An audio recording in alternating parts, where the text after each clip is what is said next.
శ్రీరామదూత. ఓం నమో హనుమతే నమః. ఆంజనేయ స్వామి మూర్ఛ రోగాన్ని మాత్రమే కాదు సమస్త వ్యాధులను పోగొట్టగలడు.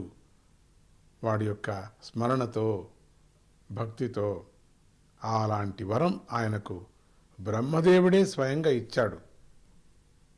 ఇది ఇలా జరిగిందంటే, ఎట్లయా జరిగిందంటే, ఆ కథ కాదు ఈ కథ వినండి ఇక అని అంటూ హనుమంతుడు సముద్రాన్ని దాటి లంకలోకి ప్రవేశించబోతున్నప్పుడు కోటగోడ దగ్గరే లంకిణి రాక్షసి అడ్డం పడింది.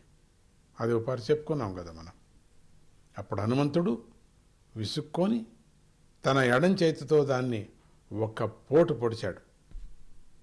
ఆ దెబ్బతో దానికి కళ్ళు బైర్లు కమ్మి, అంటే చీకటి పడి స్పృహ తప్పి పడిపోయింది. ఈ కథ మనం ఇంతకుముందే మనం చెప్పుకున్నాం కదా, ఎట్లా ప్రవేశించాడు, ఆ దివ్య రూపంతో సూక్ష్మ రూపంతో ఎట్లా ప్రవేశించాడు, అది ఎట్లా కనిపెట్టింది అని చెప్పుకున్నాం. అక్కడ చెప్పుకోని రహస్యం ఒకటి ఉంది, అక్కడ ఇంకోటి ఉంది. మనం ఆ రోజు చెప్పినటువంటి కథలో ఒక రహస్యం వదిలేసినట్టుంది చూస్తే. ఇప్పుడు అది చెప్పుకుందాం, ఏమిటి ఆ రహస్యం అని.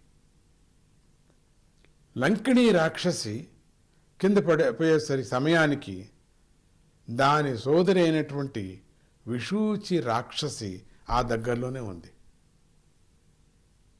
అక్క పరిస్థితి చూసేసరికి దానికి ఒళ్ళు తెలియనటువంటి కోపం వచ్చి ఆంజనేయుడి మీదకి దూకింది. ఏయ్ కోతి, మా అక్కనే చంపుతావురా? నేను బ్రహ్మ వరాలు పొందిన దాన్ని. నా చేయి తగిలితే చాలు నీ శరీరం రోగల పుట్ట అయిపోతుంది, కాసుకో అని హనుమంతుడి మీదకు దూకింది. హనుమంతుడికి చిర్రెక్కి ఒక్క గెంతు గెంతి ఆ పిడికిలతో దాని నెత్తి మీద ఒక పోటు పొడిచాడు. ఆ దెబ్బతో స్పృహ తప్పి నేల మీద పడిపోయింది. వెంటనే మెరుపు వల్లే బ్రహ్మదేవుడు వచ్చాడు అక్కడికి.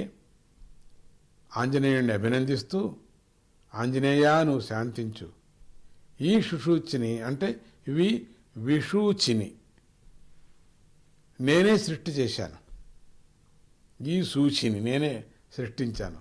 కలియుగంలో కల్పాంత సమయంలో దీనితో చాలా పని ఉంది, మళ్ళీ వస్తుంది ముందు కథలో.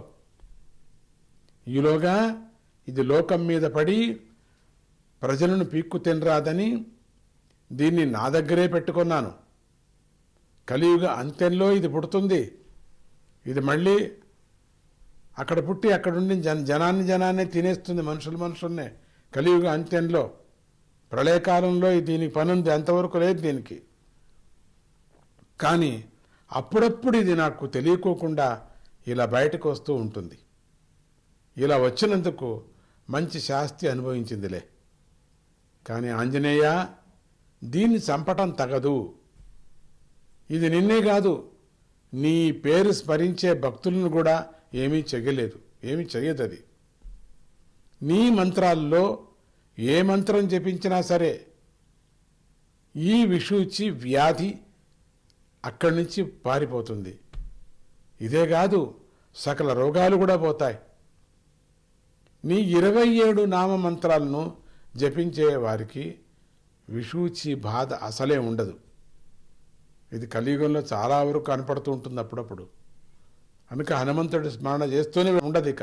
కనుక ఈ వరాలు తీసుకొని ఈ విషూచిని ఇక్కడితో వదిలిపెట్టు అన్నాడు. ఆ విధంగా బ్రహ్మవరం వల్ల అప్పుడు చెప్పుకున్నటువంటి హనుమన్నామ మంత్రాలను పఠించే వారికి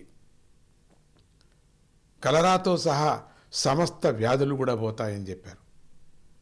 హనుమంతుడికి బ్రహ్మవరం వల్ల రోగ సంహార శక్తి లభిస్తే, శ్రీరామ వరం వల్ల ముసలితనమే లేకోకుండా సిద్ధి లభించింది.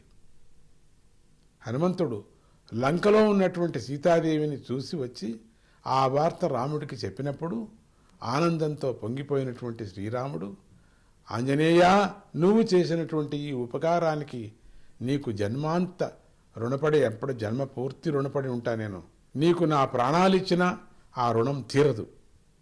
సుగ్రీవుడు విభీషణుడు కూడా నాకు ఉపకారాలు చేశారు, కానీ వాళ్ళు రాజ్యాలు కోరి చేశారు. నీది కేవల నిస్వార్థ సేవ అని రాముడు చెప్తున్నాడు హనుమంతుడికి. ఇంకా ముందు ఏం చెప్తారో చూస్తామా? జై గురుదత్త.